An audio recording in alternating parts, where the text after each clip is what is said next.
The long-range sensor arrays of Solar 7 monitoring station lit up simultaneously with those aboard the flagship, Iron Will. For Commander Forlag, a veteran Kthar officer with scales that had dulled with age and countless battles, the sudden interruption to an otherwise mundane duty cycle was initially unwelcome. "Status report," he demanded, his reptilian eyes narrowing as the bridge crew scrambled to interpret the cascade of incoming data. Lieutenant Kyla, a younger Kthar female whose scales still gleamed with the iridescent blue of youth, moved her clawed fingers rapidly across the holographic interface. Her thin, membrane-lidded eyes widened in confusion. "Commander, sensors are detecting an unidentified object entering Imperial space near Sector 47A. It's moving at velocities that exceed our measurement capabilities." Forlag's tail twitched, a rare display of emotion for the disciplined officer. "Magnify. Run identification protocols." The massive view screen shifted to show a sleek vessel unlike anything in the Kthar Imperial database. Its hull seemed to shimmer slightly, as though partially phased between dimensions, and its propulsion system emitted no recognizable energy signature. "Sir," Kyla's voice wavered slightly. "I've cross-referenced with the complete Imperial archives. That ship's not in any records, and it's moving fast." She paused, rechecking her readings. "Faster than anything we've ever encountered. It's not responding to standard Imperial identification protocols." Forlag turned to his communications officer. "Broadcast warnings on all frequencies. If they don't respond, prepare defensive formations." For nearly 10,000 years, the Kthar Empire had reigned supreme across vast swathes of the galaxy. Their military superiority was unquestioned, their bureaucratic machine unparalleled, their discipline legendary. They had subjugated hundreds of species, assimilated countless worlds. The appearance of something unknown was concerning. The warnings were transmitted. The object continued its approach. "Sir, should we deploy interceptor squadrons?" asked the tactical officer, a burly Kthar with battle scars crisscrossing his scales. Forlag nodded curtly. "Launch fighters. Containment pattern Epsilon." Throughout the cavernous hangar bays of the Iron Will, elite Kthar pilots scrambled to their interceptors. Within moments, 5 squadrons of the Empire's finest warships formed a precise geometric barrier between the approaching object and Solar 7. The object's response was not what anyone aboard the Iron Will expected. The unknown vessel effortlessly evaded the interceptor squadrons, moving in ways that defied the physics the Kthar understood. It seemed to predict their tactical formations before they executed them, slipping through the most minute gaps in their defenses with an almost playful ease. "Impossible," whispered the tactical officer, as the tracking system struggled to maintain a lock on the intruder. Then, startlingly, the vessel slowed. In fact, it came to a complete stop directly before the Iron Will, a distance so precisely calculated that it could only be deliberate, close enough to demonstrate confidence, far enough to avoid being interpreted as aggressive. It was a masterful display of control and technology. The communications officer suddenly straightened. "Commander, we're receiving a transmission. It's not using any Imperial encryption protocol, but our systems are automatically translating it. Forlags Riches Tenzit." On screen, the view screen flickered, and the bridge crew collectively drew back at the image that appeared. The being looked soft, vulnerable, a face devoid of proper scales or protective plates, covered instead with an alarmingly exposed epidermis. Its features were in constant, subtle motion, displaying a range of expressions that made the stoic Kthar uncomfortable. "Greetings, vessels of the Kthar Empire." The being spoke, its voice pleasantly modulated. "I am Captain Alara Vance of the Earth ship Odyssey. We come in peace, just interstellar travelers who ventured a bit off our charted routes." Forlag maintained his composure, though his inner eyelids flickered, a sign of deep discomfort among his species. "This is Commander Forlag of the Imperial flagship, Iron Will. You have entered sovereign Kthar space without authorization. Your vessel matches no known configuration, and you have failed to respond to standard identification protocols. The human's face shifted into what the Kthar would later learn was a smile, a gesture that appeared unervingly predatory to them. My apologies for the confusion, Commander. Our navigation systems operate on different principles than yours. As for identification protocols, well, I suppose you wouldn't have our signatures on file. Forlag's frills stiffened at what seemed like casual dismissal of 10 millennia of Imperial cataloging. All spacefaring vessels within 50 sectors have been documented by Imperial authorities. The absence of your vessel suggests deliberate concealment or unauthorized technology. Captain Vance's expression shifted again. Or perhaps we come from beyond your 50 sectors, Commander. The galaxy is vast, after all. Forlag felt a chill move down his spine ridges, an ancestral reaction to potential threats. You will remain in position while we refer this matter to Imperial Command. Any attempt to move will be considered hostile. Of course, Vance replied, the tone suggesting amusement rather than concern. We're in no hurry. As the connection closed, Kyla moved closer to Forlag's command chair. Sir, preliminary scans indicate their hull is composed of materials we cannot identify. Their power readings are inconsistent. At times they appear to be generating enough energy to power a small star. At others, almost nothing. Forlag activated the secure channel to Imperial Center. This was beyond his authority now. Far beyond. The emergency session of the War Council on the Capital World was chaotic by Kthar standards, which meant precisely controlled statements delivered with slightly more emphasis than usual. Grand Marshal Krelnik, an ancient Kthar whose scales had faded to a dull gray, slammed his ceremonial staff against the obsidian floor. This incursion cannot be tolerated. The vessel must be seized or destroyed immediately. Its technology represents a clear violation of Imperial exclusivity laws. Royal Advisor Lyra, one of the few females to reach the highest echelons of Imperial governance, tilted her head in the formal gesture of disagreement. With respect, Grand Marshal, hasty action would be unwise. If this vessel truly possesses the capabilities Commander Forlag describes, a direct confrontation might prove costly. The council chamber fell silent as the massive doors at its far end swung open. The imperial sovereign of the Kthar, a being so ancient that rumors persisted of genetic modifications to extend life, entered slowly. 10,000 years of absolute rule had made the emperor a figure of almost religious significance. His scales gleamed with an unnatural iridescence, and his eyes held the cold calculation that had built an empire spanning thousands of worlds. We have reviewed Commander Forlag's report, the emperor stated, using the royal plural. This situation requires direct evaluation. The vessel will be escorted to Xylo's station for formal contact procedures. Grand Marshal Krelnik's frill rose in barely controlled agitation. Imperial Sovereign, I must advise against. The Emperor's tail lashed once, a gesture so rare that the entire council fell instantly silent. Our decision is made. Commander Forlag will extend the invitation. We will see what these travelers have to offer before deciding their fate. Back aboard the Iron Will, Forlag received his new orders with a mixture of relief and trepidation. Extending the Emperor's invitation to Xylo's station was preferable to immediate conflict, but escorting an unknown vessel with superior capabilities presented its own challenges. When the communication channel to the Odyssey reopened, Captain Vance accepted the invitation with what appeared to be genuine interest. We would be honored to visit Xylo's station. Lead the way, Commander. The journey to Xylo's revealed further disparities between Kthar and human technology. When a micrometeoroid shower unexpectedly crossed their path, the Kthar vessels executed standard avoidance patterns. The Odyssey, however, simply activated what appeared to be a localized gravity well that diverted the particles around its hull. When one particularly large fragment did strike the vessel, the hull material briefly rippled like liquid before resealing itself, leaving no trace of damage.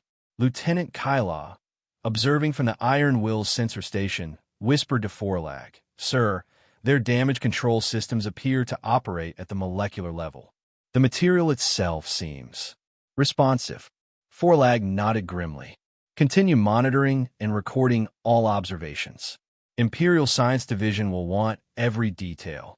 Even more disconcerting was the apparent entertainment system the humans used during transit. At one point, sensors detected complex energy fields being generated throughout the Odyssey.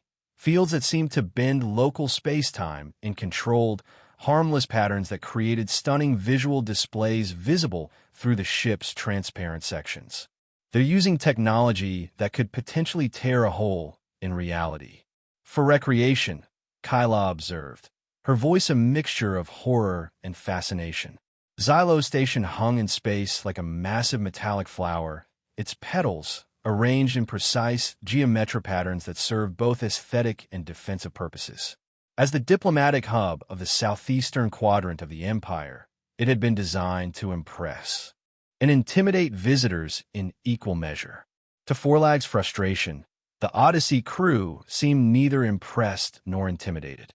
The human delegation consisted of 3 members. Captain Vance, a tall human with dark skin and striking blue eyes that contrasted with their appearance. A slender, pale-skinned human introduced as Dr. Aristhorn, specialist in linguistics and cultural studies.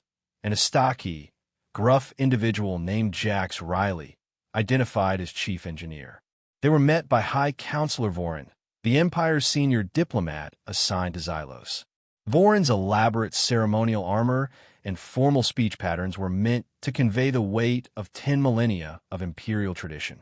The effect was somewhat undermined when Dr. Thorne greeted him in perfect Kthar formal dialect, including honorific hisses that most non-Cathar found impossible to pronounce. Your linguistic adaptation is unexpected, Vorin stated, his inner eyelids flickering rapidly. Dr. Thorne smiled. We believe communication forms the foundation of understanding. Our universal translators are programmed with over 7 million linguistic patterns from across known space. Known space? Vorin's head tilted sharply. You speak as though your knowledge exceeds the Empire's. Different, not necessarily greater, Captain Vance interjected smoothly. We represent the United Earth Federation and, by extension, the Covenant of Free Civilizations, an alliance of species dedicated to mutual growth, exploration, and peaceful exchange. The declaration sent ripples of tension through the Kthar delegation. No such federation or covenant existed in imperial records, an impossibility given the Empire's comprehensive surveillance networks and millennia of meticulous documentation. You claim to represent multiple species? Vorin's voice carried the edge of disbelief. Currently 37 full members, with diplomatic relations extending to nearly 100 others, Vance confirmed. The Covenant spans what you would consider 3 galactic quadrants. The diplomatic chamber fell silent. 3 quadrants would represent territory far exceeding even the Kthar Empire at its historical peak. Chief Engineer Riley, who had remained silent until now, cleared his throat. Look, we understand this is a lot to process. That's why we brought some goodwill offerings. Might ease things a bit. From cases they had brought aboard, the humans produced 3 items. The first was a device approximately the size of a Kthar hand, which Riley explained could synthesize food perfectly matched to any DNA sample provided, effectively ending resource concerns for any civilization that possessed it. The second was a data core containing Earth's artistic and musical history, a concept the Kthar found difficult to appreciate, as their own art forms were strictly regimented and primarily military in nature. The third gift, however, was what truly demonstrated the technological gap: a personal medical analyzer that could diagnose and recommend treatment protocols for nearly any Kthar ailment with astonishing accuracy. This is a simplified version of our standard medical technology, Dr. Thorne explained. It's tailored specifically to Kthar physiology based on scans we performed during our approach. Forlag, who had accompanied the delegation to Xylos on the Emperor's orders, found himself struggling to maintain his disciplined demeanor. The implications were staggering. These humans had casually solved problems that had plagued imperial scientists for centuries, and they presented them as mere goodwill offerings. The diplomatic meeting continued with increasingly technical discussions about potential exchange protocols when crisis struck. A junior member of the Cathar delegation suddenly collapsed, his scales turning a sickly pale yellow. The station's medical team rushed to assist, but appeared confused by the symptoms. "It's behaving like the Krell virus, but the pattern of spread is wrong," the lead physician reported. "We need to return him to the capital for proper diagnosis." Dr. Thorne stepped forward. "If I may." They gestured to the medical analyzer they had presented earlier.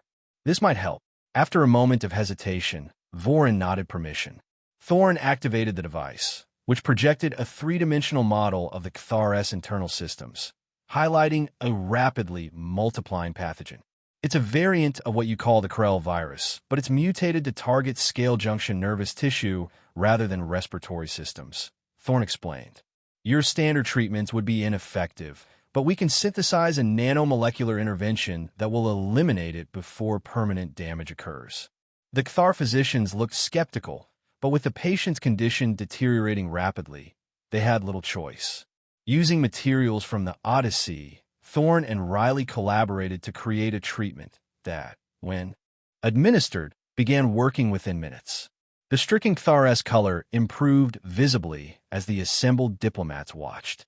When news of this incident reached the imperial capital, it sparked an unprecedented political crisis. The War Council convened in permanent emergency session, with faction lines quickly forming. "This is clearly a calculated demonstration," Grand Marshal Krelnick insisted. "They engineer a crisis, then miraculously provide the solution, gaining our trust before their true assault begins." Royal Advisor Lyra countered, "The medical readings were verified by our own physicians. The pathogen was natural, if rare. What cannot be denied is that their casual technology surpasses our most advanced research." The debate raged for days, with reports from Xylos adding fuel to the fire. The humans continued to reveal capabilities that defied imperial understanding, from energy manipulation that approached artistry to material science that made the Empire's proudest achievements seem primitive. Finally, the Emperor summoned the full Imperial High Council. As the ancient chamber filled with the Empire's most powerful figures, tension hung palpable in the air. "We have observed enough," the Emperor declared. "The question before us is not whether these humans possess superior technology. That much is evident. The question is how the Empire will respond to this reality." Before Krelnick could launch into his prepared argument for immediate military response, the chamber's central projector activated unexpectedly. Captain Vance's image appeared, her expression serious but not threatening. "Forgive the interruption, Imperial Sovereign," she began, using the proper Cathar honorific. "I felt it might be beneficial to address your council directly." A ripple of outrage passed through the assembly at this unprecedented technological infiltration of the most secure chamber in the Empire. The Emperor raised a clawed hand for silence. "Speak, then." "The United Earth Federation and the Covenant of Free Civilizations have no intention of invading or interfering with the Cathar Empire," Vance stated clearly. "We are explorers and diplomats, not conquerors. However, I should clarify something. The Odyssey is merely a scientific scout vessel. A significantly larger Covenant fleet is currently stationed at the edge of your Imperial space, awaiting the outcome of our diplomatic mission." The chamber erupted in hisses and snarls of alarm. The Emperor's tail lashed once, restoring immediate silence. Vance continued, "This is not a threat, merely transparency. We wish to establish peaceful relations and mutually beneficial exchange. As a gesture of good faith, we're willing to share our medical technology, starting with a nanomolecular treatment that saved your diplomat's life. In return, we ask only that the Cathar Empire consider joining broader discussions with the Covenant regarding galactic cooperation, trade routes, and cultural exchange." The silence that followed was profound. For 10,000 years, the Cathar had existed in a paradigm of conquest or domination. The concept of equal partnership with another power was alien, literally and figuratively. "We require time to consider this proposal," the Emperor finally responded. Once the transmission ended, debate exploded in the council chamber. Krelnik and his supporters argued vehemently for immediate militarization of all border systems. Lyra and the moderate faction advocated for careful engagement to gain access to the humans' technology. The Emperor listened impassively, his ancient eyes unreadable. When both sides had exhausted their arguments, he rose slowly, a gesture so rare that many counselors had never witnessed it in their lifetimes. For 10 millennia, the Cathar Empire has ruled through strength. He began, his voice carrying the weight of ages. We have conquered when necessary, assimilated when practical, destroyed when required. But we have survived because we adapted. From the hive mind rebellions to the quantum plagues, we have faced challenges and emerged stronger. He paused, surveying the chamber. This is such a moment. We face a power that cannot be conquered through conventional means. Their technology exceeds ours by potentially millennia. Their alliance spans territory we cannot hope to subjugate with our current capabilities. Grand Marshal Krelnik's frill rose in protest. Imperial sovereign, we cannot simply surrender to these soft-skinned. Silence. The Emperor's tail struck the dais with a crack that echoed through the chamber. This is not surrender, Marshal. This is strategy. We will accept their initial proposal. We will allow a small delegation to visit the capital, and we will learn. Everything they share, every technology they demonstrate, every cultural exchange they offer, all will be analyzed, understood, and eventually improved upon. That is the Cathar way. The Emperor's gaze swept the chamber once more. Commander Forlag will escort the human delegation to the capital. His experience with these beings makes him uniquely qualified. In the days that followed, preparations for the unprecedented visit transformed the imperial capital.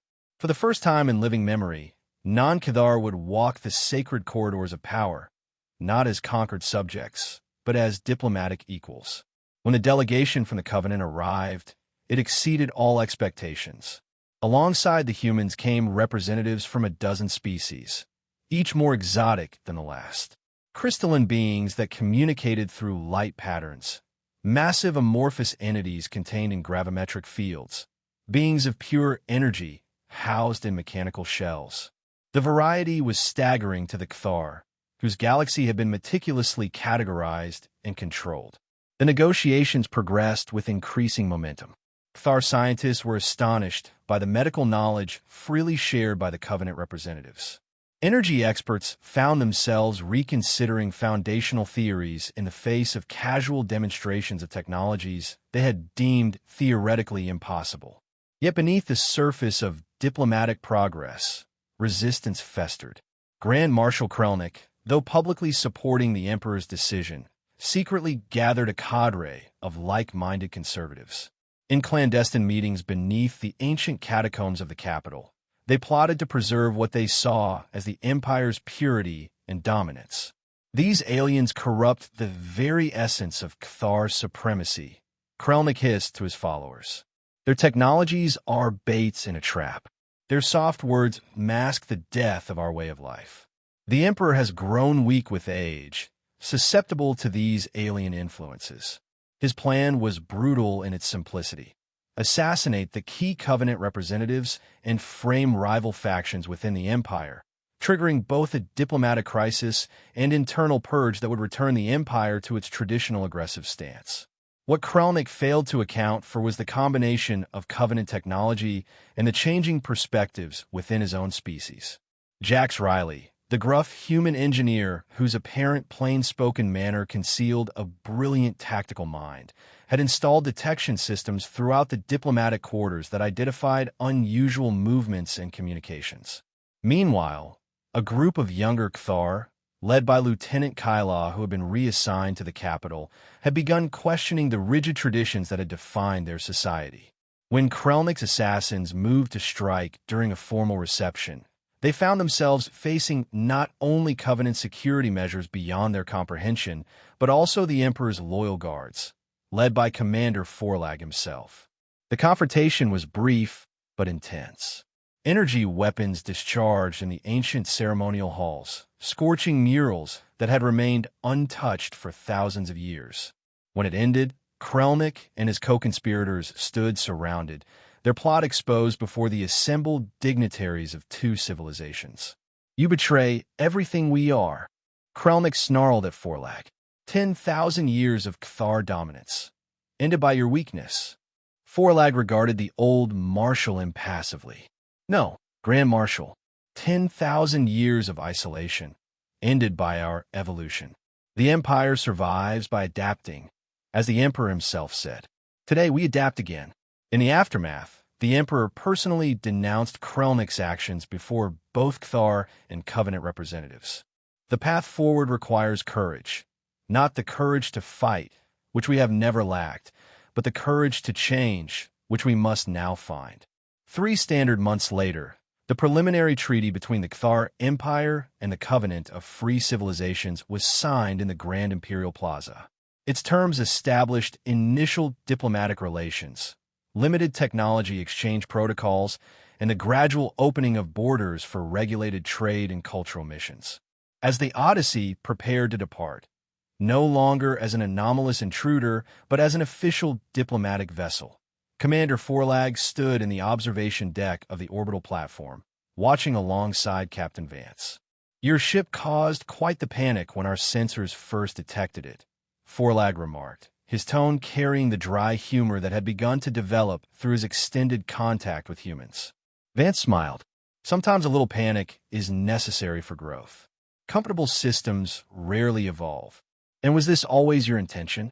To force our evolution through demonstration of superior capability?" "Evolution can't be forced, Commander. It can only be encouraged." She turned to face him directly. "The question now is whether your empire truly embraces change, or merely bides its time until it believes it can dominate again." Forlag's inner eyelids flickered briefly.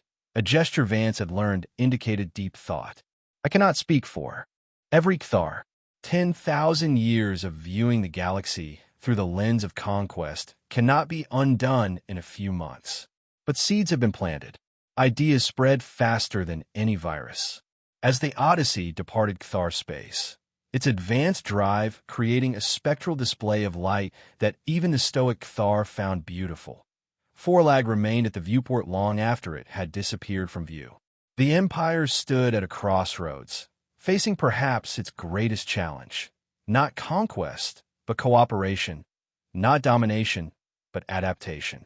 Whether this represented the twilight of the Cthar Empire or the dawn of its renaissance remained to be seen. But one thing was certain. The galaxy had become a much larger place than they had ever imagined, and their place within it would never be the same. The next time unknown ships appeared on Imperial sensors, the response might be very different indeed.